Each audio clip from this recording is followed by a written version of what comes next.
Bueno, muy buenas noches a todos y a todas. Que Dios les bendiga. Ya estamos en la mitad del camino y el mejor está por venir todavía. Amén. Vamos a orar para que el Señor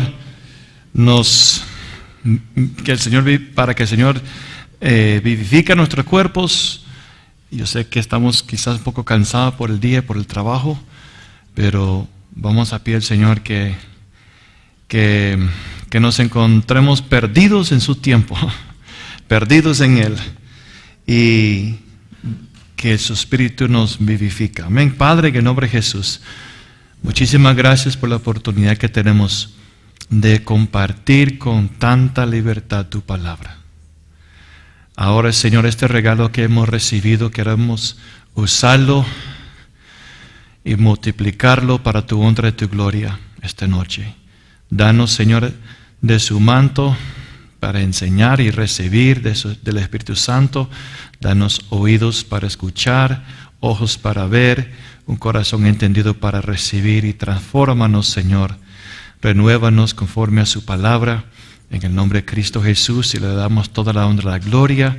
Gracias por el Espíritu de revelación, su Espíritu de sabiduría sobre nosotros esta noche, en el nombre de Jesús. Amén.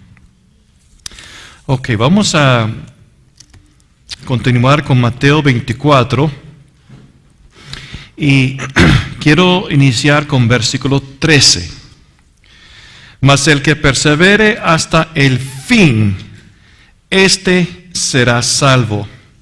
Ahora, hay dos tipos de palabras que está mencionado en la palabra de Dios, en el griego original, que es en español es fin. Sin embargo, en el original son distintos. Si quieres apuntar Strong's número G, griego 4930, significa llevar a cabo, completar. G 4930. Luego hay dos, G 50-55, G 50-55 y G 50-56, que son muy parecidos y casi son las mismas palabras, y significa la meta o la meta alcanzada. ¿Ok? Uno significa terminar, llevar a cabo. El otro es alcanzar la meta. Alcanzar la meta. Entonces, en Mateo 24, versículo 13, es el número 50-56.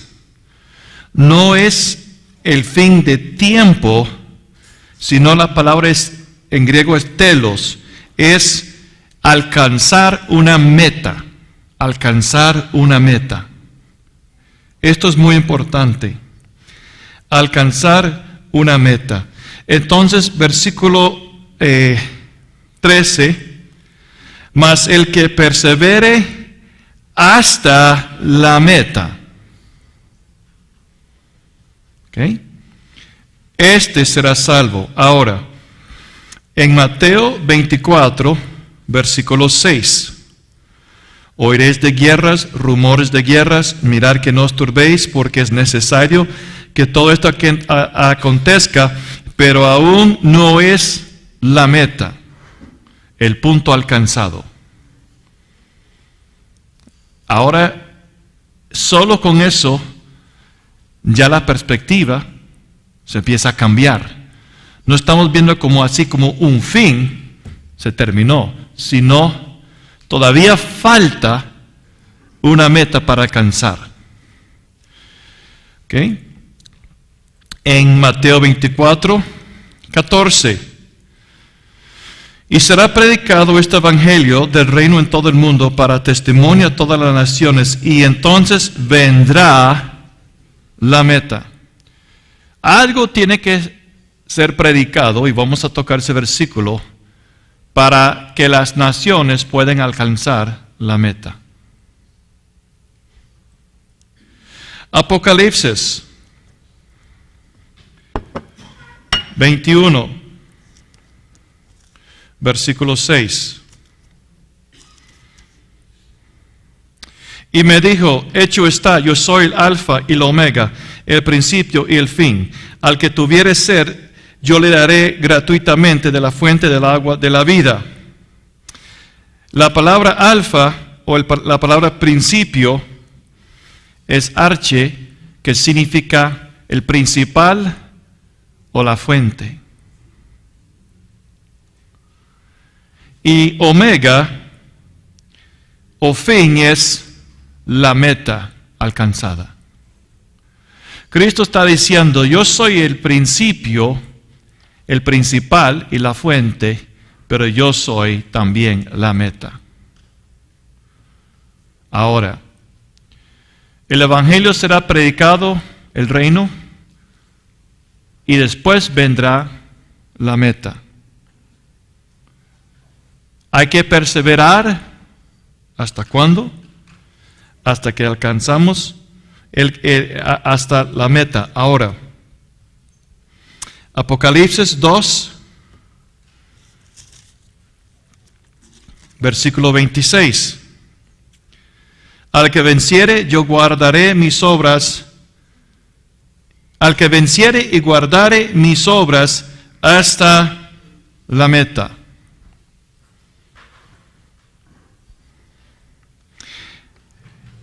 Yo le daré autoridad sobre las naciones. Ahora, determinar o llegar a un fin que es otra palabra griega, en Mateo 24, versículo 3, los discípulos preguntan por el fin del siglo. Eso no es ya la meta, sino ya la consumación de estar completo, llegar al fin. ¿Están entendiendo la diferencia, hermanos? Ok. Mateo 13. Mateo 13, 39. El enemigo que la sembró es el diablo. La siega es el fin, completar, llegar al fin del siglo. Entonces, como aquí hay un inicio, aquí hay un fin. ¿Cuál es el fin? Es la siega. Sin embargo, hay una meta que Dios quiere llevar, hacia donde Dios quiere llevar la iglesia. En versículo 40, también menciona así será en el fin, o sea, en la conclusión, en la consumación de este siglo. Y Mateo 28, versículo 20. Estoy con vosotros todos los días hasta el fin, la consumación, el fin de este siglo.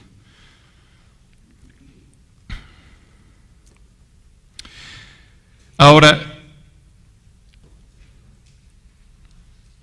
como mencioné, la palabra fin, o sea, 50, 55, y G, 50, 56, significa a llevar a cabo, o sea, llevar algo a su colmo. No solo terminar, pero alcanzando una meta. Entonces en Apocalipsis capítulo 10, versículo 7.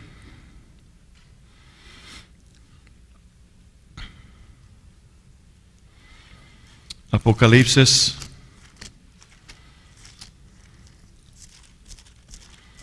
10, versículo 7. Sino que en los días de la voz del séptimo ángel, cuando él comienza a tocar la trompeta, el misterio de Dios se consumará. Y ese es el griego G50-55. O sea, el misterio de Dios se llegará a su meta. ¿Me están entendiendo? ¿Está claro? Ok. ¿Cuál es el misterio de Dios? Vamos a Colosenses, capítulo 1, versículo 25.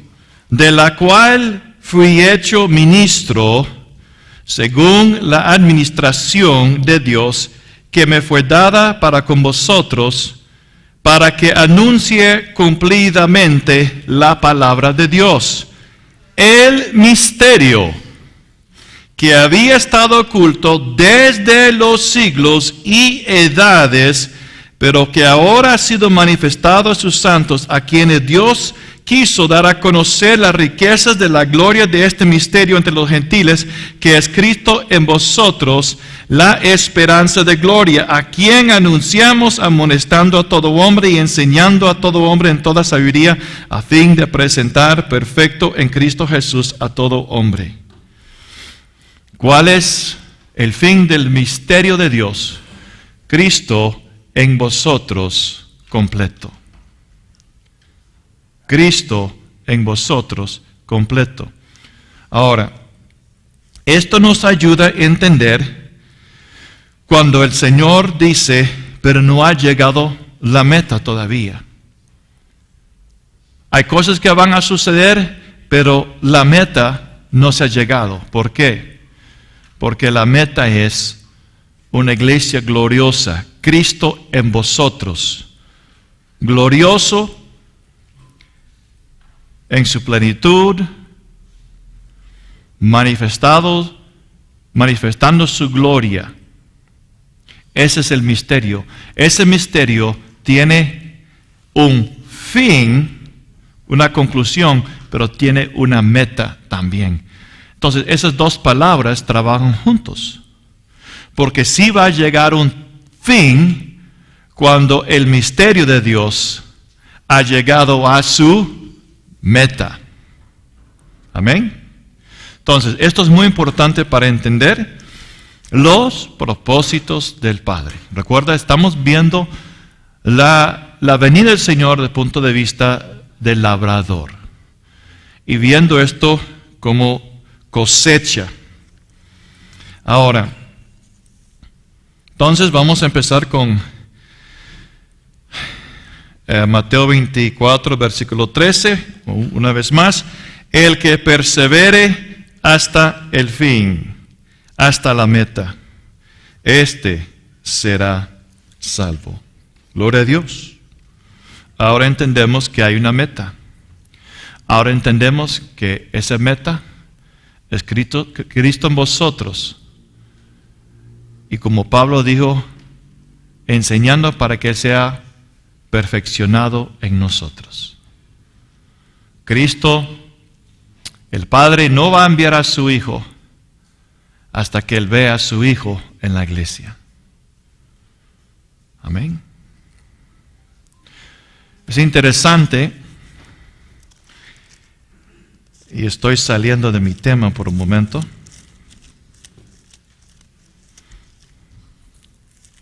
En Hebreos capítulo 1.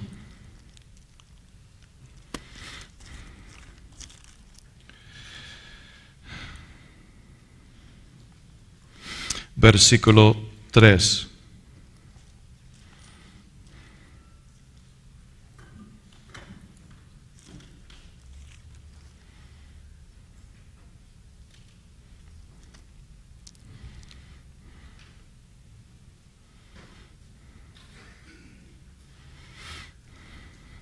En Hebreos 1:3 dice, el cual siendo el resplandor de su gloria y la imagen misma de su substancia.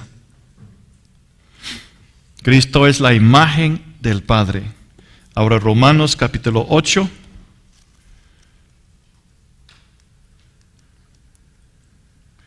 Versículo 28.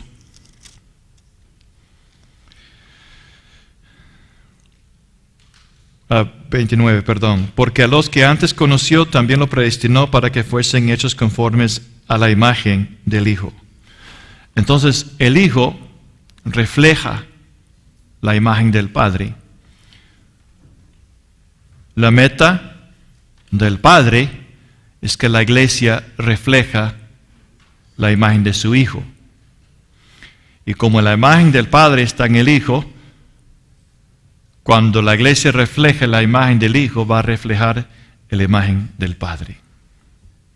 Y recuerda Juan 17:21, y recuerda la promesa de Jesús de que el Padre y yo haremos morada.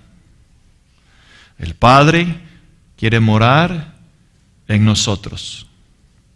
Él quiere manifestarse por medio de nosotros. Y recuerda que cuando Jesús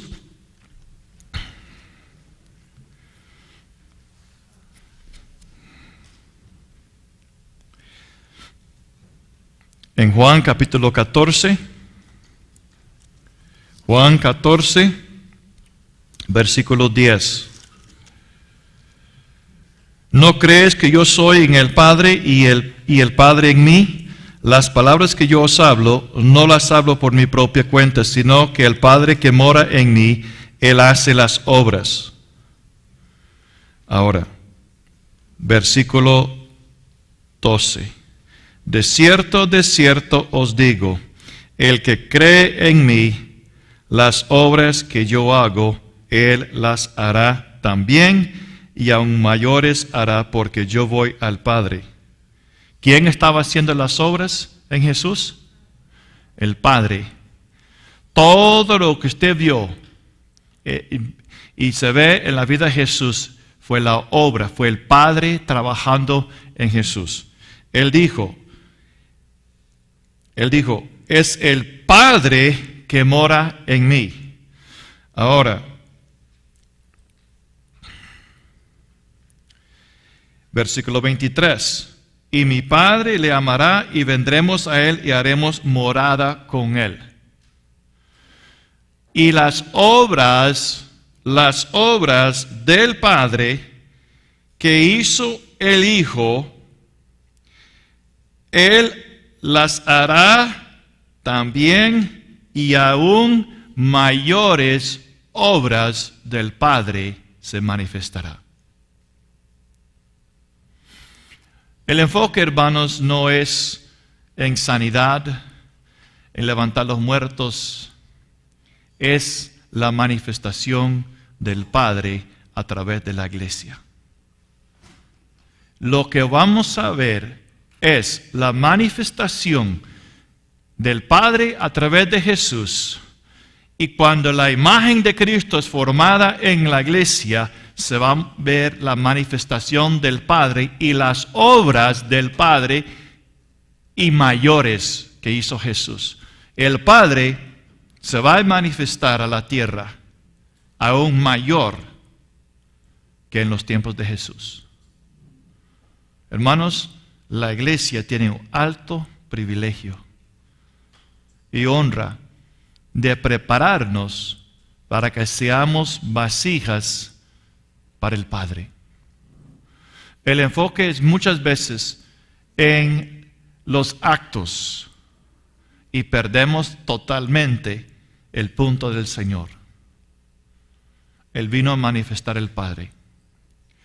Y cuando la iglesia ve la relación entre el Padre y el Hijo en la iglesia, fluyendo juntos en esa unidad, el mundo va a creer, porque va a ver la manifestación de las obras del Padre a través de la iglesia.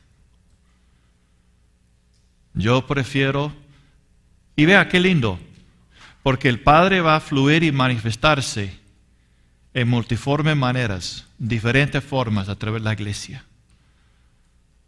No, el enfoque no es los milagros y todo eso, el enfoque es la manifestación del Padre.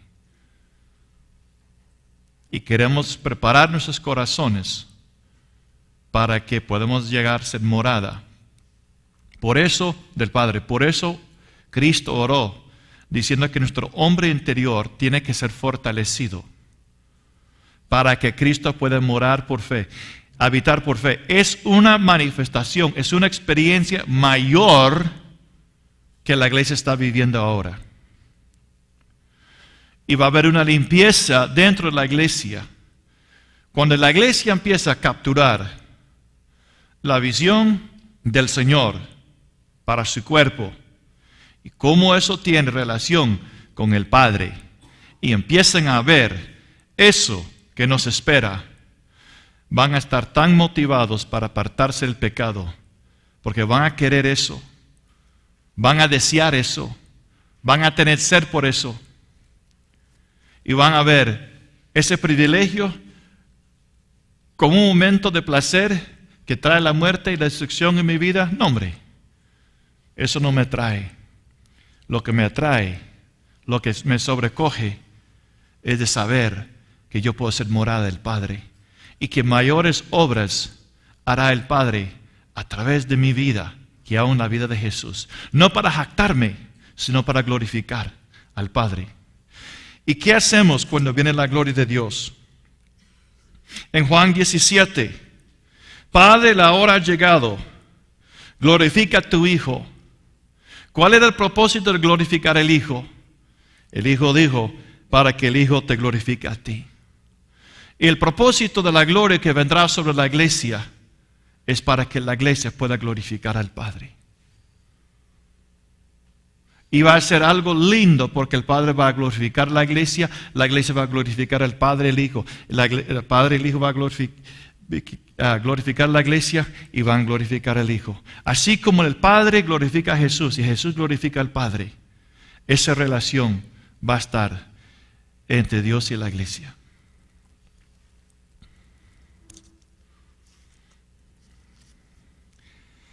Luego versículo 14.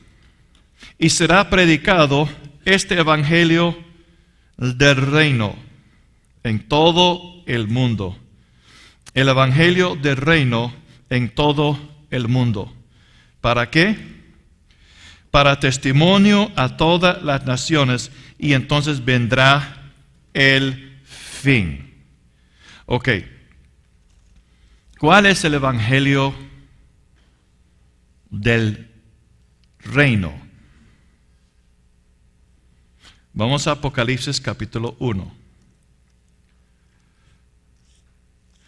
Porque hay algo mucho más que solo predicar salvación. Hay algo más profundo, hay algo más amplio, hay algo que es mucho más sublime y más alto. Y es esto. En Apocalipsis capítulo 1, versículo 5. Y Jesucristo, el testigo fiel y el primogénito de los muertos, y el soberano de los reyes de la tierra, al que nos amó y nos lavó de nuestros pecados con su sangre. Ahora, al lavarnos con su sangre, y ahora pertenecemos al Señor, ¿qué va a hacer el Espíritu Santo? Porque el Espíritu Santo toma todo lo que es de Jesús, nos lo va a enseñar, lo va a compartir. Y todo lo que es de Jesús es del Padre, y lo que el Padre tiene es de Jesús. Entonces, ¿qué es el deseo del Padre? Levantar y hacernos reyes y sacerdotes. Ese es un proceso. Ese proceso se ve en 1 Samuel capítulo 2. 1 Samuel capítulo 2, versículo 8. Él levanta del polvo al pobre, y del muladar exalta al menesteroso, para hacerle sentarse con príncipes y heredar un sitio de honor, porque de Jehová son las columnas de la tierra, y él afirmó sobre ellas el mundo. Ahora, es importante entender por qué Dios quiere hacernos reyes y sacerdotes para Él. Segundo de Crónicas. Vamos a Segundo de Crónicas, capítulo 9, versículo 8. Sabá visita a Salomón, y cuando ella ve todo, del reino y pasó tiempo con él viendo todo, ella dijo estas palabras inspiradas por el Espíritu Santo. Bendito sea Jehová tu Dios, el cual se ha agradado. Primero, el Señor estaba muy complacido, muy agradado, se agradó de hacer algo en la vida de Salomón, porque Salomón le complació. Entonces, por el agrado del Padre era ponerte sobre su trono.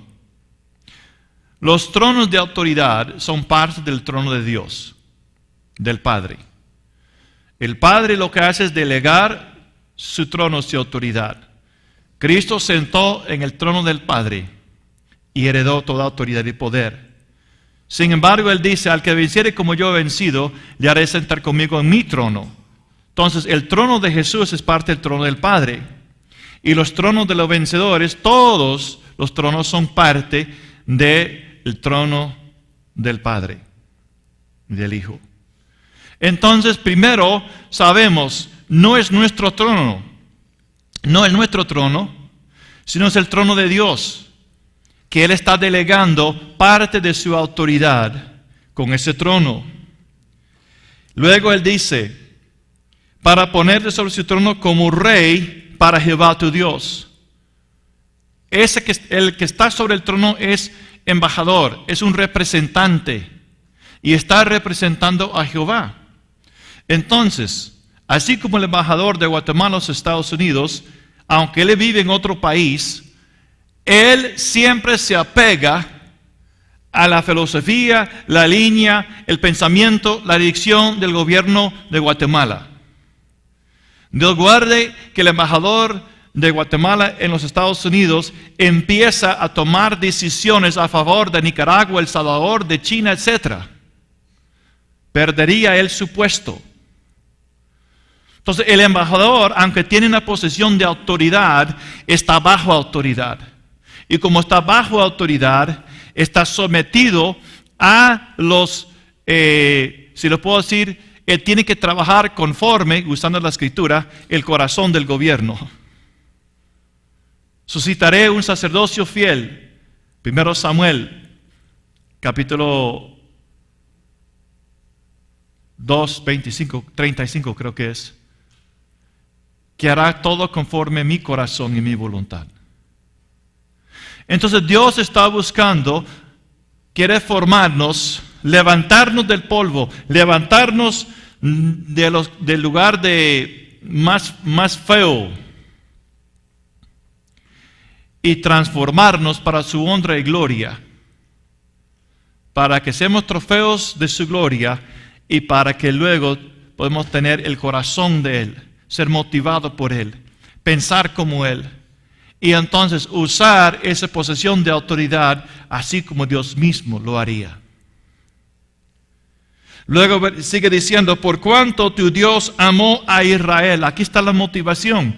¿Por qué los tronos? Porque Dios nos ama. Todo lo que el Padre hace es motivado por amor. Y Él ama a Israel.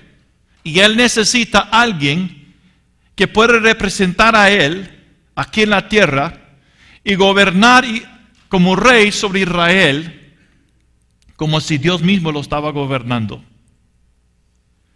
Y luego dice, para afirmarlo perpetuamente, por eso te ha puesto por rey sobre ellos, para que hagas juicio y justicia. Y es algo que carece en los gobiernos de las naciones. Pero le voy a decir una cosa, en el reino milenial, toda decisión que hacen los reyes de la tierra, que reinan con Cristo, será con juicio y con justicia. Así como se presentó la mujer, las dos mujeres que pelearon por el mismo bebé, y la sabiduría de Dios sacó a la luz la justicia. Hubo juicio con el fin de sacar la verdad y hacer justicia. Y Dios quiere prepararnos y entrenarnos y capacitarnos para poder estar en posiciones de autoridad y tomar decisiones que va a manifestar el juicio de Dios, que es con el fin de sacar justicia y la verdad. Entonces, tener esa posición se requiere mucha humildad, se requiere mucha mansedumbre. Piensa de la autoridad que tenía Moisés. Piensa de cómo el pueblo de Israel lo afligió, lo atormentó. Y llegó un día hasta que Dios ya no soportó más. Y dijo a Moisés: apártese, voy a destruir este pueblo. Y de ti, Moisés, de ti, ahora no de ti, te haré una nación más grande, mayor. ¡Wow! En ese momento, Moisés tiene que tomar la decisión. Dios me está hablando, me está diciendo que de mí va a destruir esta nación y de mí se hará una nación mayor. Y yo puedo ser el padre de esa nación. Si él no hubiera tenido el corazón de Dios y conocer bien a Dios, él hubiera dicho: ¡ay, qué bendición! Yo le voy a ayudar y buscar dinamita para ayudarle. Pero ¿qué hace Moisés? Él no pensó en sí mismo, sino en Dios. Dijo: Dios, si usted hace eso, mire lo que los pueblos van a decir. Pudiste sacar este pueblo de Egipto y salvarlo, pero usted no tiene la capacidad de llevarlos hacia su meta. ¿Cuál es la meta? ¿Cuál era la meta? Vamos a Éxodo. Éxodo capítulo 3. A 15, perdón.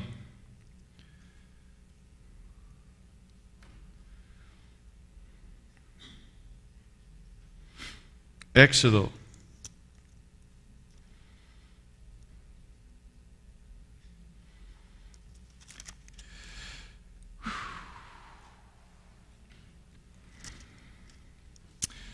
En Éxodo 15, versículo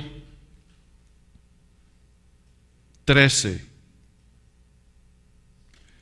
Condujiste en tu misericordia a este pueblo que redimiste. Lo llevaste con tu poder a tu, ¿qué? Santa morada. Y sabemos que años después, la santa morada de Sión.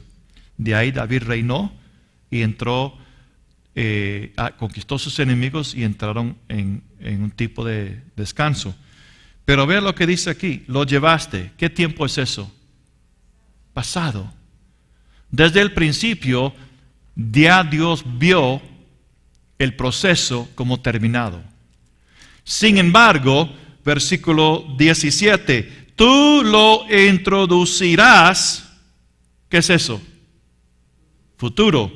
Y los plantarás. ¿Qué es eso? Futuro. ¿A dónde? En el monte de tu heredad, en el lugar de tu morada que tú has preparado, oh Jehová. Entonces, Moisés está diciendo: un momento, gracias que piensas bien de mí, pero algo va a suceder. Usted ya dijo, es un hecho que lo va a llevar a la meta. Pero si destruyes este pueblo, eso se va a quedar mal con usted. Y la gente va a decir: lo puedes sacar, pero no lo puedes llevar a la meta. No lo hagas, Señor, perdónalos. Y él empezó a interceder, porque él conoció el corazón de Dios. Y eso es lo que el Señor quiere con nosotros. Él quiere que conozcamos su corazón, cuál es su meta, cuál es su fin. Y que seamos como Moisés, que seamos como Salomón en el trono, guiando y dirigiendo como pastor, como líder, la iglesia hacia la meta de Dios.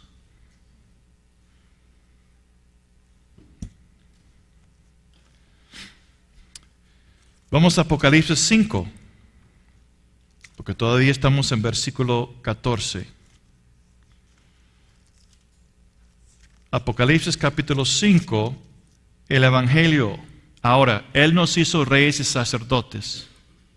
Pero ahora 5, versículo 9 y 10.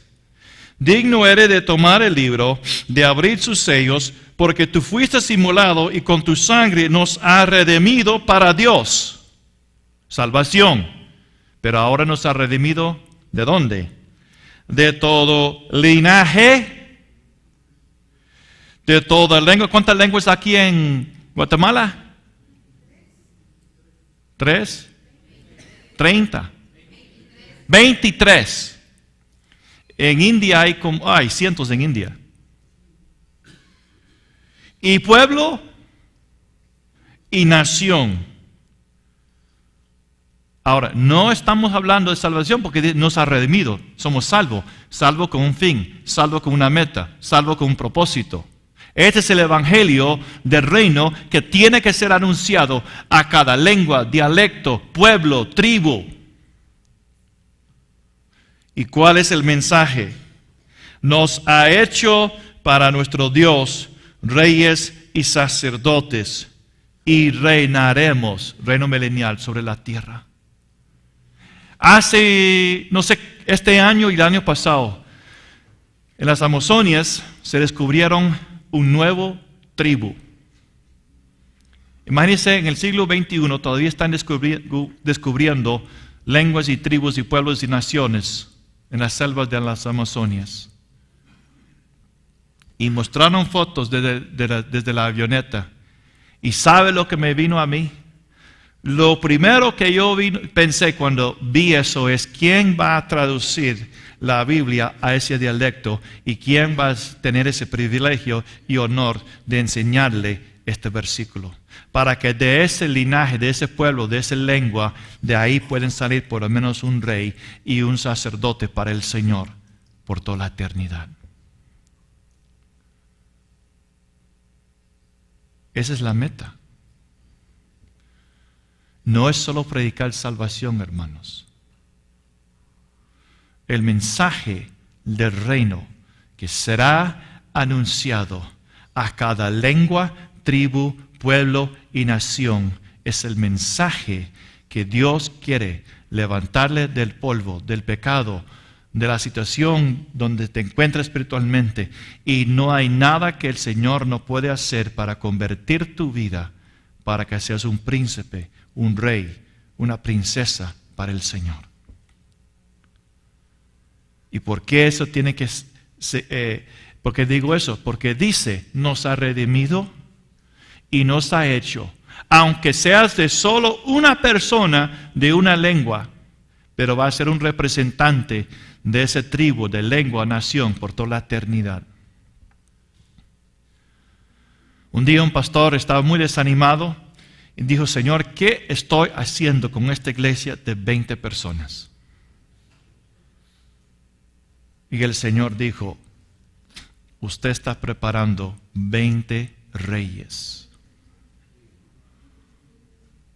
Ahora, ¿qué prefieres? ¿Una iglesia de 3,000 de bebés carnales o 20 reyes? Sí. Pero a veces tenemos que pensar, y todo se empieza con bebés. Pero lo triste es de que cuando después de 15, 20, 30 años todavía son bebés y todavía son carnales, algo está mal.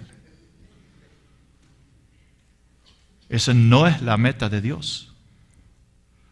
Entonces, la visión del liderazgo de las iglesias tiene que cambiar. Dios no está interesado en números, aunque va a haber una gran cosecha. Porque hay 2 hombres que están al par del Señor, los 2 ungidos de toda la tierra, Moisés y Elías. Moisés tenía una congregación de como 3 millones de personas, Elías pastor de 0. ¿Sí? Los números no impresiona al Señor. Lo que impresiona es si están trabajando para presentar reyes para mí. ¿Por qué? Porque Dios dijo, hagámonos al hombre a nuestra imagen como rey. Hagámonos al hombre a nuestra imagen como sacerdote. Todo eso de ser reyes y sacerdotes nada más es la imagen del Padre a través de Cristo reflejado en nosotros. El Padre quiere ser glorificado. Entonces, cuando vemos la Escritura de esta manera, ya todo el enfoque se cambia. La motivación se cambia. Ya no estamos corriendo por este evento y por este milagro que este otro y esta palabra. Ya sabemos cuál es nuestra meta y propósito, hermanos. Y cada uno de ustedes pueden correr hacia ellos, hacia meta. Y no tiene que tener una gran unción ni autoridad. Ve, hermanos. No sé, estoy desviándome, pero quizás no estoy desviándome. El centurión en la cruz. No estamos desviando, porque Pablo quería participar en la primera resurrección que vamos a tocar. Y uno de los requisitos era, él quería ser hecho conforme a la muerte de Cristo. O sea, Filipenses capítulo 3, versículo 10. Llegando a ser semejante a él en su muerte. Y eso como que el Espíritu Santo me estaba inquietando. Y yo pensando y diciendo, Señor, pero ¿cómo puedo llegar a ser como él en su muerte? ¿Acaso voy a morir como él en la cruz? Y eso fue como una pregunta que yo tenía en mi espíritu y pasó tiempo y un día se me abrió las Escrituras. Por medio del centurión que vio a Jesús. ¿Y cuál fue el testimonio? Ciertamente es hombre justo y ciertamente es el Hijo de Dios. Ahora, ¿sabe quiénes son los verdaderos hijos de Dios e hijas de Dios? Lo voy a explicar, así como el Señor me lo explicó. Cristo en la cruz no mostró su autoridad sobre el ambiente, no se mostró su unción, ni mostró su poder. ¿Cuáles son las tres cosas que se mueven tanto en la iglesia? La autoridad, la unción, el poder. Sin embargo, Cristo no manifestó ninguna de esas tres cosas. ¿Y por qué el centurión podía entonces decir ciertamente este es el Hijo de Dios? ¿Cuáles son los verdaderos hijos de Dios? Los que aprenden a morir como Cristo murió. En la cruz sufriendo, estaba preocupado por su madre. Juan, su madre. Mujer, su hijo. En la cruz, en su agonía, todavía está ministrando a un alma perdido. En la cruz, mientras que se burlaban y se hablaban cosas contra él, él clamó, Padre, perdónalos, no saben lo que hacen. En la cruz, cuando él dice, Dios mío, ¿por qué me has desamparado? Sus últimas palabras, antes de decir consumado es, él dijo, Padre, en tus manos encomiendo mi espíritu. No había resentimiento, no había amargura, no había enojo. Él murió intachable. Y cuando todo eso aconteció, lo que el centurión vio era ese carácter. Era como es el Hijo de Dios, sin unción, sin poder, sin autoridad. Eso es lo que Dios quiere en nosotros. Y eso nos va a calificar para entrar. Eso es un rey, gobernando el dolor, dominando la carne, dominando el pecado, dominando la tentación. Y en medio de toda su aflicción, ministrando. ¿Quieres alcanzar el trono? ¿Quieres sentar en el trono con el Señor? Tienes que tener su Efraín espiritual. Porque José llamó a su hijo Efraín, uno de ellos, y dijo: en mi aflicción Dios me ha hecho fructífero. Y uno de los requisitos para ser calificado para entrar en el reino milenial es cuando pasamos por la experiencia de la muerte de Cristo, aprendemos a dar fruto para Dios, el fruto de Dios, el fruto del Espíritu en nuestra aflicción. Eso nos va a calificar. Pero a menudo, ¿qué sucede?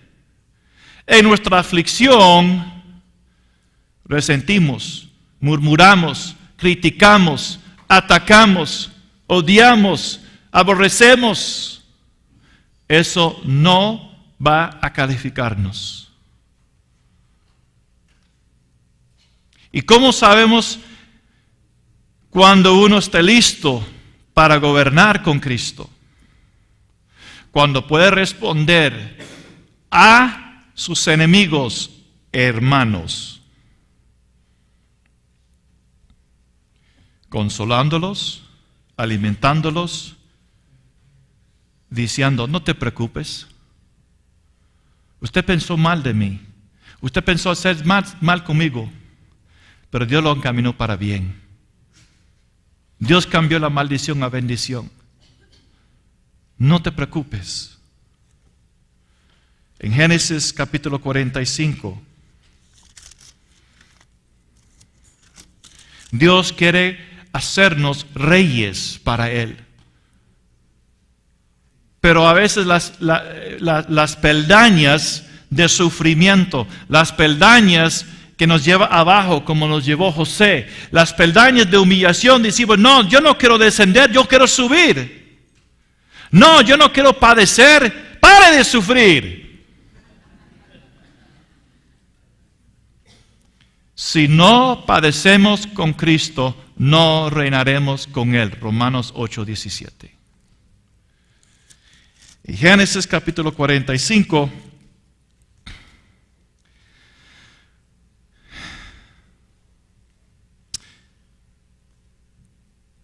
Dice en versículo 5.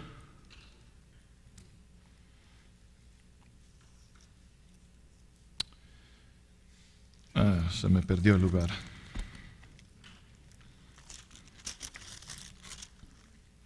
Versículo 5. Ahora pues, no os entristezcáis, ni os pese de haberme vendido acá. Qué amable es José. Porque para preservación de vida me envió Dios delante de vosotros, pues ya ha habido 2 años de hambre. Bueno, y Dios me envió delante de vosotros para preservaros posteridad sobre la tierra y para daros vida por medio de gran liberación. Así pues, no me enviasteis acá vosotros, sino Dios, que me ha puesto por padre de Faraón y por señor de toda su casa y por gobernador en toda la tierra de Egipto. Isaías 50. 15. Quizás nos aborrecerá José y nos dará el pago de todo el mal que le hicimos. Y enviaron a decir a José: tu padre mandó antes de su muerte, diciendo: así diréis a José, te ruego que perdones ahora la maldad de tus hermanos y su pecado, porque mal te trataron. Por tanto, ahora te rogamos que perdones la maldad de los siervos de tu padre, del Dios de tu padre. Y José, ¿qué? Lloró. ¿Por qué lloró José? Porque se amaba a sus hermanos. Sus hermanos que querían matarlos. Sus hermanos que le puso en el pozo seco. Y ellos escucharon la angustia y clamor de él. La esperanza que él tenía cuando lo sacaron y el terror que él sintió cuando lo vendieron. Y entra en la casa de Potifar. Y usted conoce la historia. Entonces José lloró mientras hablaban. Vinieron también sus hermanos y se postraron delante de él y dijeron, henos aquí por siervos tuyos. ¿Ves qué lindo responde José? No temáis, ¿acaso estoy yo en el lugar de Dios? El que no ha sido preparado por Dios en esa posición de autoridad, si hubiera un poquito de amargura, de enojo, resentimiento, venganza, son espías. Y punto. Vuela la cabeza de Judá. ¿Cómo hubiera venido Jesús entonces? Si él es de tribu de Judá. Y las decisiones que se toman en autoridad van a impactar a futuras generaciones. Si Adán, yo creo, hubiera sabido el impacto que su desobediencia iba a causar la raza humana, pero quizás no hubiera tomado la decisión de comer, sino decir, Señor, estoy en un problema, amo a la mujer que usted me dio, pero yo puedo ver la consecuencia que hago. Y Dios hubiera entrado en esa situación. Pero primero no buscó a su autoridad, no buscó consejo de Dios. Y permitió que sus emociones, su alma, fuera llevada por amor. Y hermanos, yo veo eso todo el tiempo. Cómo personas se arruinan sus vidas porque son llevadas por sus emociones y no son guiadas por el Espíritu de Dios. Y cae sobre oídos sordos. Sin embargo, cuando ya están sufriendo las consecuencias de su decisión, ya vienen al pastor triste, llorando. ¿Y qué haces? Tiene que ser como José. Tiene que ayudarle a levantar otra vez. Tiene que mostrar la misericordia. Entonces José dice, no temáis, ¿acaso estoy en lugar de Dios? Vosotros pensasteis mal contra mí, mas Dios lo encaminó a bien, para hacer lo que vemos hoy, para mantener en vida a mucho pueblo. Ahora pues no tengáis miedo, yo os sustentaré a vosotros y a vuestros hijos. Así los consoló y les habló al corazón, a su espíritu. Él trajo sanidad en sus vidas. Él los liberó. Ellos vieron que es cierto. Él nos ama. Él nos perdona. Ese es el tipo. José es el modelo para nosotros, hermano. De hecho, él es un tipo de lo que es el hijo varón. Bueno, ¿dónde estamos? Mateo 24. Entonces, este evangelio, este mensaje de rey y sacerdote será predicado en todos lados. Ahora, una cosa más que tengo que mencionar, Romanos capítulo 5, 17. Porque nada sirve hablar de reyes sin explicar también cómo llegar a ser un rey. Y Romanos capítulo 5, versículo 17, dice, pues si por la transgresión de uno solo reina la muerte, mucho más reinarán en vida por un solo Jesucristo los que reciben la abundancia de la gracia y el don de la justicia. Dos cosas que se necesita para reinar con Cristo. La abundancia de gracia. ¿Qué es abundancia? Mucho. ¿Qué es gracia?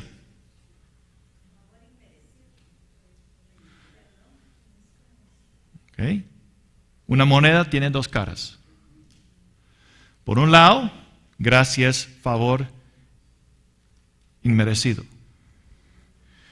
Pero el otro lado de la cara se encuentra en 2 Corintios 12:9, donde Cristo dijo, bástate mi gracia porque mi poder se perfecciona en la debilidad. Gracia también es fuerza divina de Dios. Es el poder para superar dificultades y circunstancias con la gracia, la fuerza de Dios. Y yo experimenté este versículo, hermano. En mi primer año de la universidad, yo estaba pasando por momentos muy difíciles, mucha presión. Tribulación es presión. Yo iba a la iglesia, yo ayunaba, estaba orando, compartiéndome bien, no iba a las fiestas ni a nada de eso. Pero aún así, yo estaba hundiéndome espiritualmente. Todos mis esfuerzos no hizo nada. Y esto pasó por semanas, hermano. Días y semanas. Y un día ya no soportaba más. Yo no sabía más qué hacer. Y en mi desesperación me quebranté ante el Señor. Y empecé a llorar. Lloré. Y llorando, yo dije, Señor, yo no puedo más. Yo no sé qué más hacer. Estoy orando, estoy leyendo su palabra, voy a la iglesia, pero no puedo superar lo que siento, esta presión, esto que me está jalando. Siento que todos mis esfuerzos, todo lo que hago, es como que estoy en un 4x4 en medio de un charco, de un lodo, y en cuanto más voy acelerando, la rueda va moviendo, se va hundiendo aún más. Y no puedo salir. Y claramente, hermanos, escuché aquí por mi oído, 2 Corintios 12:9. Yo no sabía lo que era. Abrí mi Biblia y cuando leí, bástate mi gracia porque mi poder se perfecciona en la debilidad, percibí algo que venía del cielo, hermanos. Vino así y entró mi corazón. Lo percibí y lo sentí y entró. Hermanos, cuando entró mi corazón, todo cambió adentro. Era como que la noche desapareció y llegó la luz de la mañana. Todo lo que yo sentí se desvaneció, se fue. Un momento estoy llorando, otro momento estoy diciendo, ¿por qué estoy llorando?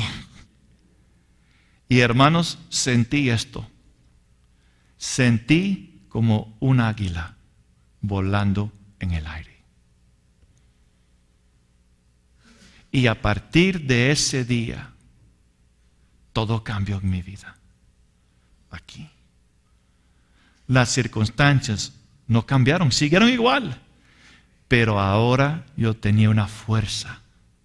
La gracia de Dios es real, es una sustancia. Les voy a contar otra historia.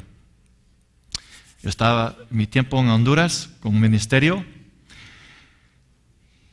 y recuerdo el huracán Mitch. Eso golpeó duro, 98 al país, pero también a Honduras. Pero el ministerio ingresó un barco que tenía como 150 contenedores de cantidad de ropa, comida, un bote bien grande. Y tenemos una semana para estar en Puerto Cortés. Y parte de mi tarea era buscar trailers, contenedores para distribuir eso en el país. El tercer día, después de tocar oficinas y puertas y lugares de los lotes donde parquean, solo podía encontrar como 10. Yo fui al pastor, pastor, no he encontrado. Y él me dijo, Curtis, si usted no consigue lo que necesitamos, ellos van a trasladar ese bote al otro lugar. Hermanos, imagínense la presión que uno va a sentir. Pero he hecho todo lo que puedo, no puedo. Y hermanos, él dijo algo. Él dijo, esto no es bíblico. Yo me quedé pensando ahora, ¿cómo que no puedo? Y esto que he intentado, no puedo, no es bíblico. Entonces él me dijo, la Biblia dice, todo lo puedo en Cristo que me fortalece. Y hermanos, yo estaba como a la distancia de quizás unos 20 metros. Él estaba sobre el lugar donde parquean los camiones, una tarima. Yo estaba abajo como 20 metros. Hermanos, el momento que él dijo esas palabras, y me quebranta decirlo, pero no me voy a quebrantar en nombre de Jesús. Percibí una bola. Vino y entró en mi boca y entró en mi corazón. Era tan real. Todo cambió. Yo dije, está bien. Salí, hermano, en menos, yo creo que como 2 horas, encontré el dueño de una empresa que trajo como 45 contenedores y trailers. Y la misión se terminó, llegó a su meta, a su fin. Pero hermanos, la gracia de Dios es real. Entonces, ¿qué es lo que necesitan los reyes? La abundancia de gracia. ¿Por qué? Porque en 1 de Pedro, capítulo 1, versículo 6, en lo cual vosotros os alegráis, aunque ahora por un poco de tiempo, si es necesario, tengáis que ser afligido en diversas pruebas, o multiforme pruebas. Y luego en 1 de Pedro, capítulo 4, versículo 10, cada uno según el don que ha recibido, ministrelo a los otros como buenos administradores de la multiforme gracia de Dios. Multiforme pruebas, multiforme gracia de Dios. Entonces viene una prueba, color blanco. Dios tiene una gracia que corresponde a esa prueba. Y tiene una gracia que es blanco para superar esa prueba. Si es una prueba color negro, Él tiene gracia color negro para superar esa prueba. Ahora, vamos a Hebreos. Hebreos.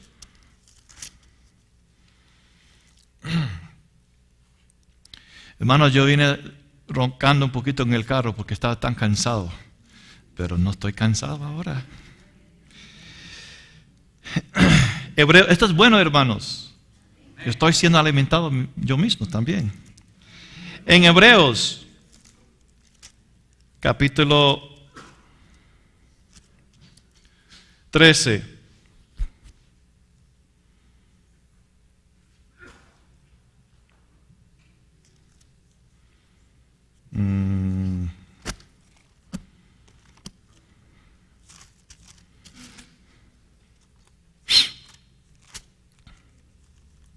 No, perdón, Hebreos 12. Hebreos 12, versículo 15. Mirad bien, no sea que alguno deje de alcanzar la gracia de Dios, que brotando alguna raíz de amargura os estorbe y por ella muchos sean contaminados. Un día un pastor dijo, mi iglesia está llena de personas amargadas. Y el Señor dijo, no, son personas que no han alcanzado la gracia de Dios. Una clave segura que cuando hay amargura en la vida de una persona es porque no han alcanzado la gracia de Dios. ¿Y qué dice aquí? Brotando alguna raíz de amargura. ¿Qué necesita toda raíz de amargura? ¿Ah? ¿Qué necesita una raíz? Necesita un terreno. Y necesita, o cómo se inicia, mejor dicho, con una semilla. Entonces, una raíz empieza con una semilla. Ahora, una raíz tiene como fin ¿qué? Producir una planta y esa planta, fruto. ¿Y qué lleva ese fruto? Una semilla. Entonces, ¿cómo entra la semilla en la vida de una persona? Cuando hay una ofensa y se abre una puerta. Por ejemplo, quizás alguien está orando por una familiar, un hijo o hija, que el Señor los sane. y en vez de ser sanado, muere. Y en su momento de dolor y angustia, el diablo dice, no resultó. Dios no te escuchó. ¿A dónde está su Dios? Y empieza a tirar dardos. Ahora Amós 3:3 dice, ¿cómo pueden dos caminar juntos si no están de acuerdo? Si esa persona no tiene cuidado, como el diablo es resentido con Dios y amargado, tiene amargura, si esa persona se pone de acuerdo con la mentira del diablo, y dice, sí es cierto, ¿a dónde está mi Dios? Vea lo que yo he hecho por Dios y no ha hecho nada para mí. Y ¡plup! Se abrió el portillo y entró la semilla y el diablo se va. Y si esa semilla no sale, va a brotar una raíz. Esa raíz va a crecer, va a producir fruto. ¿Y cómo se contamina con otros? Cuando ya tiene su fruto, se empieza a hablar con otros. Y empiezan a encontrar otros, porque el espíritu de amargura va a encontrar eso y se identifica con otros.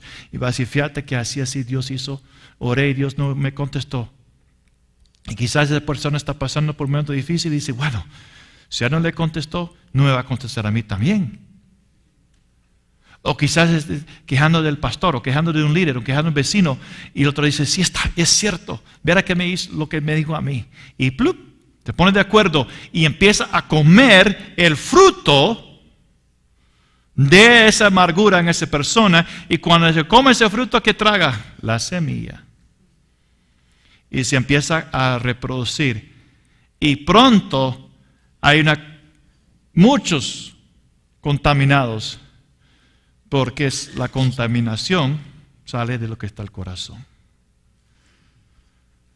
Y entonces lo que está aquí sale. ¿Y dónde empezó todo? No alcanzar la gracia de Dios. Entonces, si vamos a reinar con Cristo, tenemos que entender que estas dificultades son peldaños que nos llevan hacia el trono. Y en cada peldaño está la gracia de Dios, donde su poder se perfecciona en nuestra debilidad. Y Salmos 84, versículo 7 creo que es, dice, irán de poder en poder hasta todos llegan al lugar santísimo, a la morada del Cordero, a Sión celestial. ¿Cómo vamos a llegar de poder en poder? Recibiendo la abundancia de gracia. No abriendo nuestro corazón al enemigo, no poniéndonos de acuerdo con el enemigo, cerrándose nuestro corazón. Y luego, el don de justicia. Salmos 24.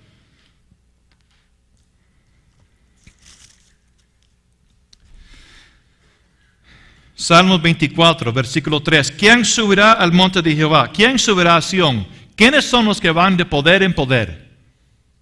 Los que reciben la abundancia de gracia. Número 2. El limpio de manos.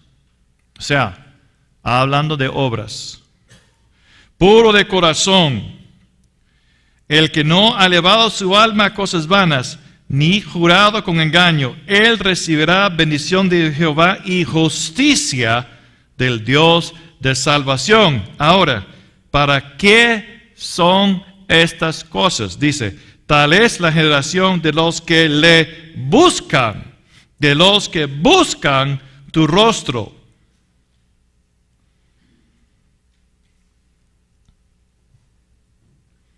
Oh Dios de Jehová. Salmos 27, versículo 4. Una cosa he demandado Jehová y esta buscaré. Hay un solo enfoque, quiero llegar. Nada me va a detener, porque todo lo puedo en Cristo que me fortalece en cada dificultad, en cada dolor, en cada aflicción. ¿Cómo venció Jesús? ¿Cómo fue Jesús a la cruz? Hebreos capítulo 9. Versículo 14, cuanto más la sangre de Cristo, el cual mediante el Espíritu eterno ofreció a sí mismo sin mancha a Dios. ¿Cómo vamos a ofrecerlos bajo presión sin mancha? Es decir, sin pecar, por medio del Espíritu de gracia. El Espíritu de gracia. ¿Por qué digo el Espíritu de gracia? Porque eso es el nombre del Espíritu Santo. Él es el Espíritu de gracia.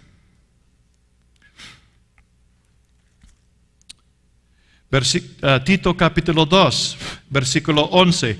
Porque la gracia de Dios se ha manifestado para salvación a todos los hombres. ¿Qué hace la gracia, el Espíritu de gracia? Nos enseña. ¿Qué dijo Jesús? Él va a tomar lo que es mío, le va a enseñar, le va a mostrar. ¿Y qué va a enseñar el Espíritu de Dios? Renunciando a la impiedad y los deseos mundanos, vivamos en este siglo sobria, justa y piadosa, aguardando la esperanza bienaventurada y la manifestación gloriosa de nuestro gran Dios y Salvador Jesús. Entonces, la manera de ir en poder es por medio del Espíritu de gracia, que nos ofrece la fuerza de Cristo en cada dificultad. Si nos humillamos ante el Señor, ¿cómo podía el Señor ministrar a un hombre en la cruz? Por la gracia de Dios. ¿Cómo Él podía pensar y estar preocupado por su madre? Por la gracia de Dios. ¿Cómo podía Él perdonar a sus enemigos? Por la gracia de Dios. ¿Cómo podía decir Él, Padre, en tus manos encomiendo mi espíritu? Por la gracia de Dios. La gracia de Dios es el Espíritu de Dios que nos capacita y que nos ayuda a vencer. Y estos son los que buscan tu rostro. Y solo un enfoque ellos tienen. Que yo esté en la casa de Jehová. Una pregunta. Alguien dijo esto una vez y me hizo reflexionar. ¿Cuántos quieren su mansión? ¿Cuántos quieren una mansión? Amén. Ok.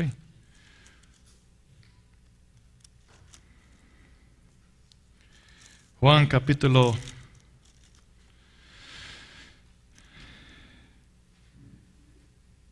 14, versículo 2.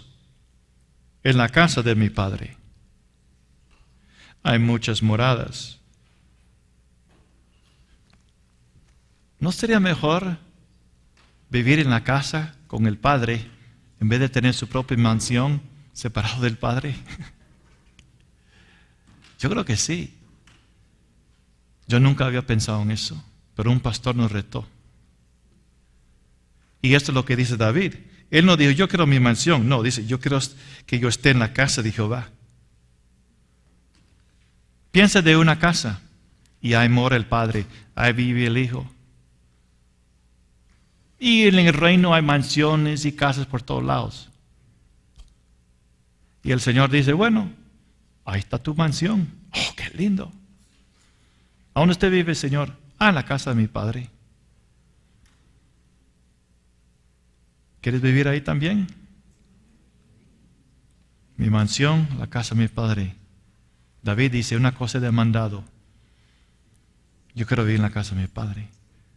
Yo quiero levantar, en comillas, en la mañana, desayunar con Él. Yo quiero estar con Él. Entonces yo preferiría buscar de estar en la casa, que yo esté en la casa de Jehová todos los días de mi vida. Ahora, ¿con qué fin? Para contemplar la hermosura de Jehová y para inquirir en su templo.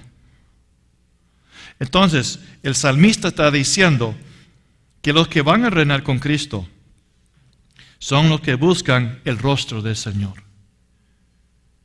Y a ver el rostro del Señor, son transformados a la imagen de Cristo, son transformados en su hermosura. Hay una revelación de Cristo cuando Él se manifiesta. Cuando Jesús viene a Israel y Él revela lo que Él es, quién es Él, ahí se derrama espíritu de gracia y suplicación. En cada revelación de Cristo a nosotros hay gracia para transformarnos. Hermanos, yo experimenté cuando yo era joven en el colegio mucha tribulación. Yo fui afligido, yo fui atacado, Fue horrible. El colegio para mí fue un infierno. Y eso me lastimó mucho. Yo experimenté mucho rechazo. Y eso era como una llaga en mi corazón que como me costaba ser sanado. Pero un día estaba leyendo en Lucas cuando Jesús estaba delante de Pilato.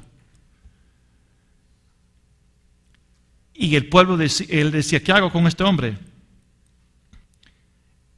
Y dijeron, deja que Barrabás sea libre. Y este hombre, crucifícalo. Y en ese momento era como que yo entré en ese versículo. Y yo podía percibir al Señor llorando. Pero no estaba llorando el Señor por el dolor que sintió, sino por el dolor en su corazón, el rechazo que él estaba recibiendo. Él murió con un corazón quebrantado, reprochado. Varón experimentado, dice Isaías 53, despreciado, desechado, varón de dolores, experimentado en quebranto, y escondimos de él el rostro, fue menospreciado y no lo estimamos. Y hermanos, cuando yo percibí eso, yo empecé a llorar. Dios mío, yo empecé a llorar. Y lloré, no sé cómo decirlo, pero como desde mi duro, de mis entrañas, desde adentro lloré por él. Y ¿sabe qué, hermano? Como eso hizo algo en mi corazón, eso me quitó el enfoque en lo que otros hicieron a mí y me lo puso en el enfoque en lo que ellos hicieron estaban haciendo a él. Y cuando empecé a llorar por él, hermanos, algo empezó a suceder en mi corazón. Entonces, cuando hay una revelación aún de los padecimientos de Cristo, y Pablo dijo, yo quiero conocerle a él, yo quiero conocer lo que es padecer con el Señor, participar en sus padecimientos. Hay también una revelación de la que viene del Señor, que nos da gracia para atravesar ese valle de lágrimas y convertirlos en estanques y pozos de agua viva para otros.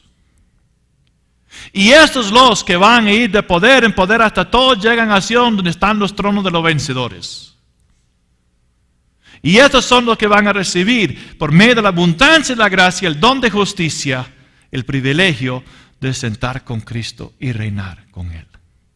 Y este mensaje del reino tiene que ir a todo el mundo. Y cada lengua, tribu, nación, dialecto tiene que tener el conocimiento de este evangelio para siempre, que es un evangelio eterno. Pero este es el mensaje del evangelio del reino. Gloria a Dios.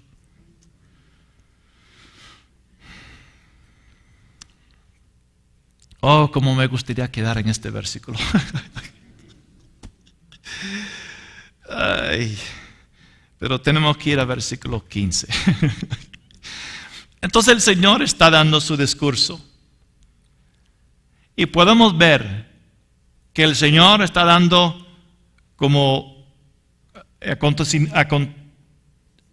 acontecimientos, una progresión.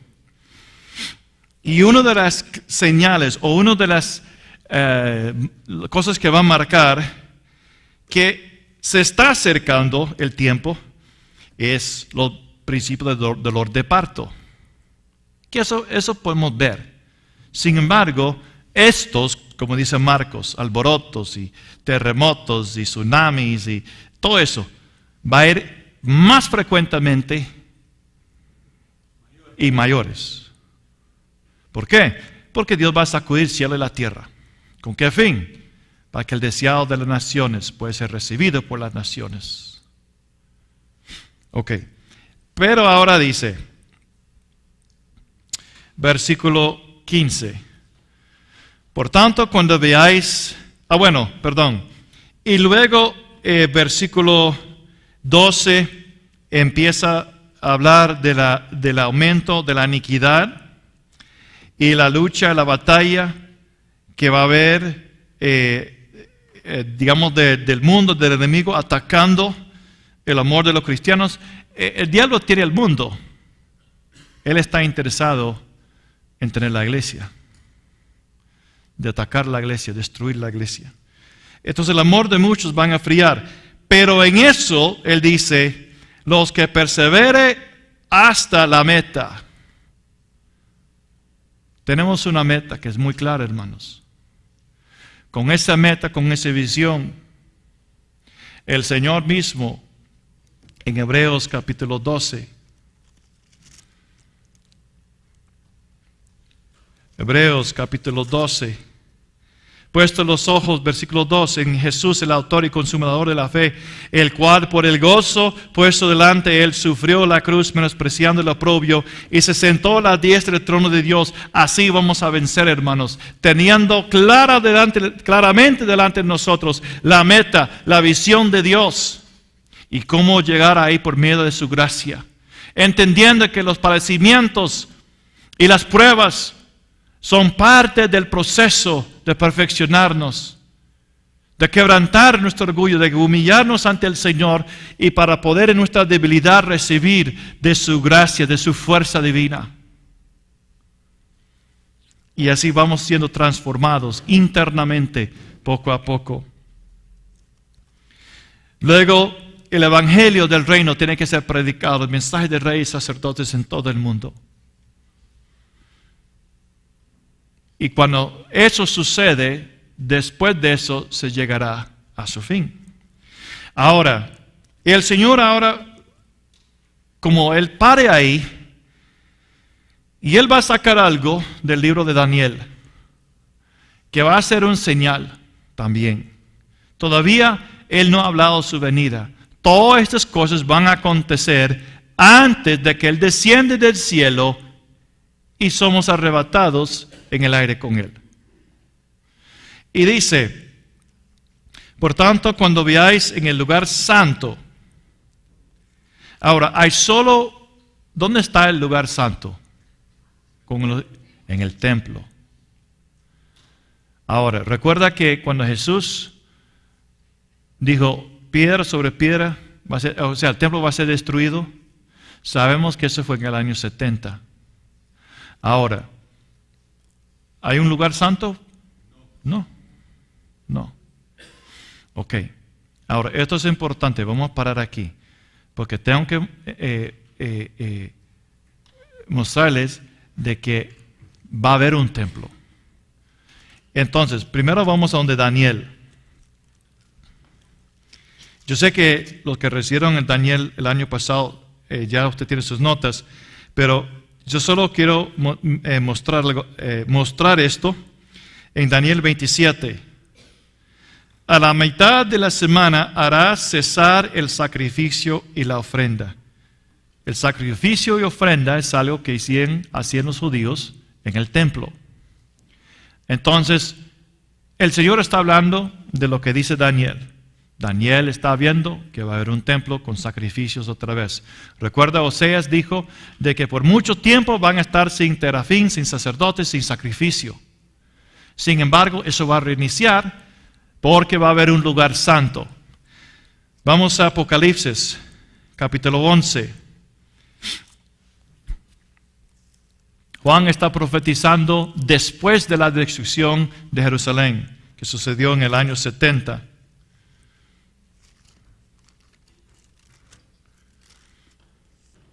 Aproximadamente en el año 90, él tiene una visión del futuro. Y en Apocalipsis 11, el ángel le dice, levántate y mide el templo de Dios y el altar y a los que adoran en él. Y dice, el patio o lugar atrio que está fuera del templo, déjelo aparte, porque será entregado a los gentiles y ellos hollarán la ciudad santa 42 meses. Entonces, Juan está viendo que en su tiempo, más o menos el año 90, el templo ya fue destruido quizás más o menos 20 años antes, pero ahora en la visión, el futuro, está viendo un templo. Ok, un ejemplo más. Cuando Pablo está enseñando, a la iglesia de los tesalonicenses, en 2 Tesalonicenses capítulo 2, versículo 4, el cual se opone y se levanta contra todo lo que se llama Dios o es objeto de culto, tanto que se sienta en el templo de Dios como Dios, haciéndose pasar por Dios. Entonces, regresando a Daniel 9:27, dice, y esto es algo que ya toquemos en Daniel, lo vamos a tocar también en Apocalipsis, pero para solo resumir, cuando viene el anticristo, él va a confirmar un acuerdo, un pacto con muchos. Y eso va a permitir, y esos muchos es por 7 años. Recuerda cuando Jacob quería trabajar por su tío Labán, él dijo, trabaje por mí para tener mi hija una semana. Y luego dice, él trabajó 7 años. Entonces, una semana representa 7 años. Un día por año. Entonces él va a confirmar un pacto con Israel y con muchos que va a permitir que se inicie de nuevo los sacrificios. Para tener los sacrificios hay que tener el altar, el templo. Y usted sabe que hoy en día, si Israel trata de poner la primera piedra arriba en donde está la mezquita, eso sería una guerra. No lo permiten los musulmanes. Peor, empezar los sacrificios otra vez. Algo tiene que suceder. Ahora, si podemos ir a número 36.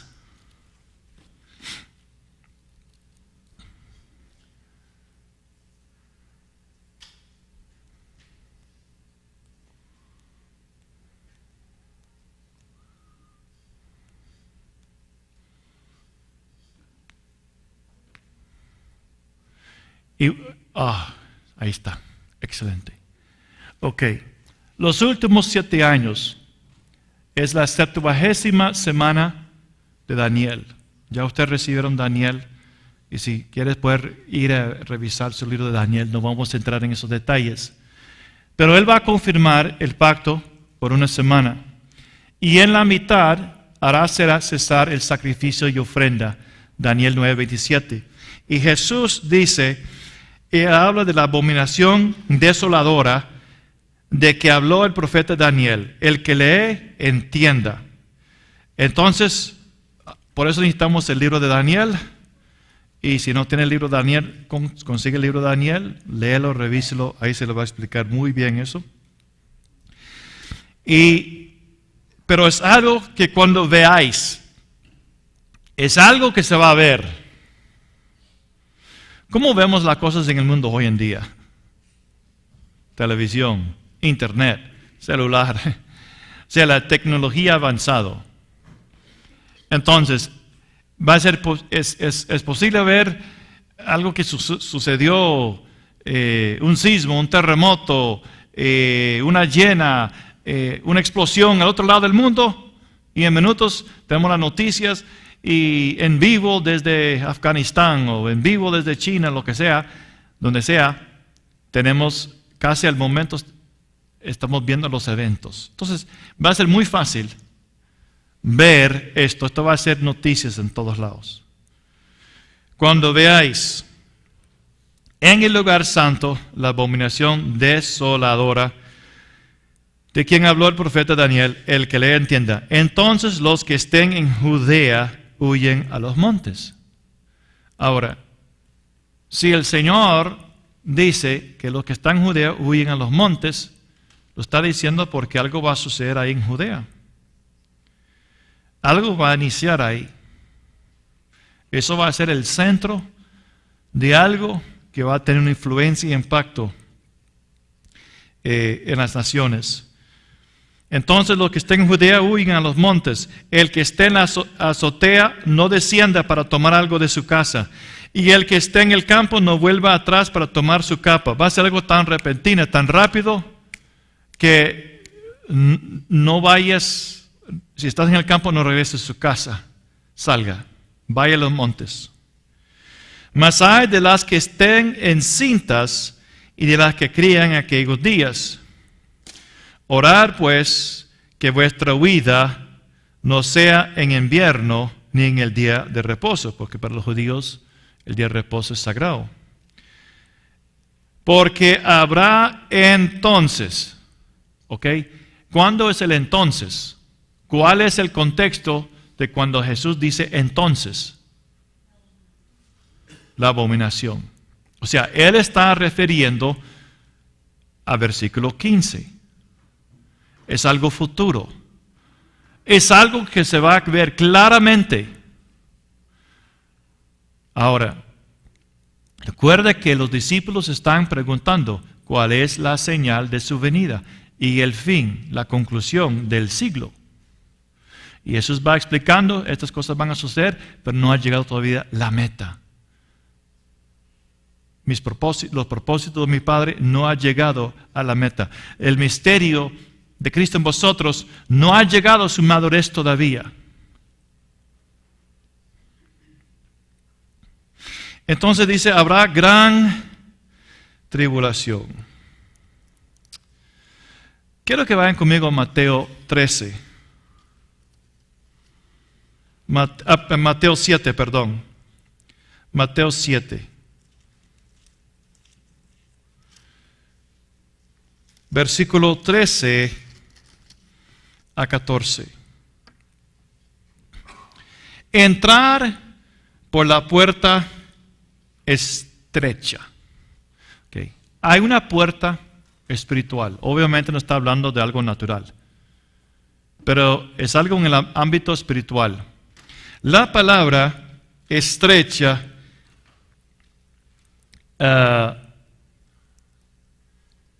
es la palabra que significa tener obstáculos. Hay obstáculos. Hay una puerta con obstáculos. Ancha es la puerta y espacioso que lleva a la perdición. No hay obstáculos.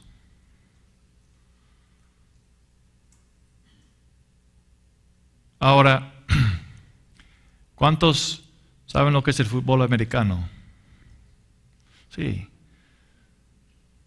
¿Y ha visto el hombre que corre con la bola, la pelota?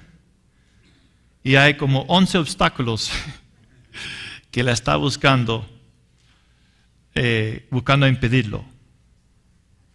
Él tiene que superar esos obstáculos. Pero espacioso, sin obstáculos, fácil, es el camino que lleva a la perdición. Y muchos son los que entran por ella. Es decir, muchos no están dispuestos de tomar el paso de José hacia el trono, porque demasiados obstáculos, es mucha presión. Porque estrecha es la puerta y angosto, la palabra angosto es apretar. Es como hay un grupo de personas alrededor que le está apretando, hay presión. Y ese es el camino que lleva a la vida, y pocos son los que la hallan. Pocos son los que le hallan.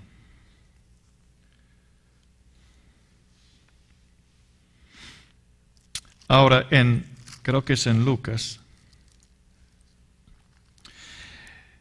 Lucas 13:24.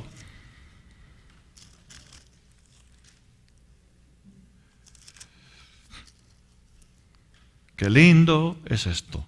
Esforzaos a entrar por la puerta angosta, porque os digo que muchos procurarán entrar y no tendrán fuerzas.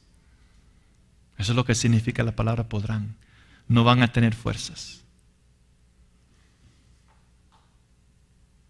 Muchos desean, pero se encuentran con obstáculos y no reciben de la gracia de Dios para superar las ofensas, para superar los ataques, para superar las críticas, las murmuraciones. ¿Cómo venció Jesús? Siendo rechazado, dolido, varón de angustia, varón de dolor, afligido. Porque Él es el camino a la vida, porque Él es la puerta que es angosta. Y en Él hay vida, porque Él es que nos va a dar de su fuerza para ayudarnos a entrar en la vida. Hechos capítulo 14, versículo 22. Confirmando los ánimos, estaban desanimados. Confirmar los ánimos de los discípulos, exhortándoles a que permaneciesen en la fe. Cuán duro es, hermanos, confirmar los ánimos de personas para que permaneciesen en la fe. Pero ¿qué está diciendo Pablo? Bueno, si usted ve en capítulo 14, Pablo es apedreado en Listra. ¿Cómo sería su cuerpo? ¿Golpeado por piedras? Ningún tipo de maquillaje va a quitar los moretes en el rostro. Ahora piensa Pablo, apedreado, lo dejaron como muerto. Y ahora unos días después él llega a los hermanos. Y ellos ven al hermano todavía con golpes, los moretes en su cuerpo. Y él dice esas palabras: hermanos, no pierdas ánimo. Quiero exhortarles a permanecer en la fe. ¿Por qué es necesario permanecer en la fe? Porque a través de muchas presiones, esa es la palabra tribulación, presiones, entremos en el reino de Dios. No está hablando del nuevo nacimiento. Lo que está diciendo, hermanos, que si verdad queremos heredar y entrar en ese reino, reinar con Cristo, este es el camino angosto, que es la verdad y que produce vida y nos lleva al Padre, para que el Padre se pueda manifestar por medio de sus obras en nuestras vidas. En Lucas capítulo 8, versículo 13. El que persevere hasta el final, este será salvo. Y Lucas 8, 13. Los de sobre la piedra son los que, habiendo oído, reciben la palabra con gozo. Pero estos no tienen, es decir, no hay profundidad en su vida espiritual. No hay profundidad espiritual en su vida. Viven una vida superficial. Y nunca permiten que sus raíces profundizan en Cristo. Colosenses capítulo 2, versículo 7. Arraigados en Él y confirmados en la fe. Hay una planta, un arbusto en el desierto que encontraron sus raíces a unos 60 a 70 metros de profundidad buscando agua en el desierto. ¿Qué dice? ¿Qué nos dice esto? De que en el desierto, los tiempos duros de presión, es la oportunidad para que nos profundizan. Se profundizan en el Señor. Y encontramos agua de la fuente y algo profundo en nuestra vida. Y esas raíces van arraigados en el Señor. Y usted sabe, hermanos, que un árbol bien arraigado en la tierra, el viento no lo lleva. El huracán no lo lleva. El banano y plátano no soporta la tempestad. Pero hay un árbol donde yo vivo que se llama sotacaballo. Y lo siembran a la orilla de los ríos. Y hermanos, hace 40 años cuando yo vivía en Talamanca, al otro lado del río estaban los sotacaballos y amarrados en la tierra. Vea, los raíces son como el pelo de una mujer que se levanta en la mañana y no está peinado.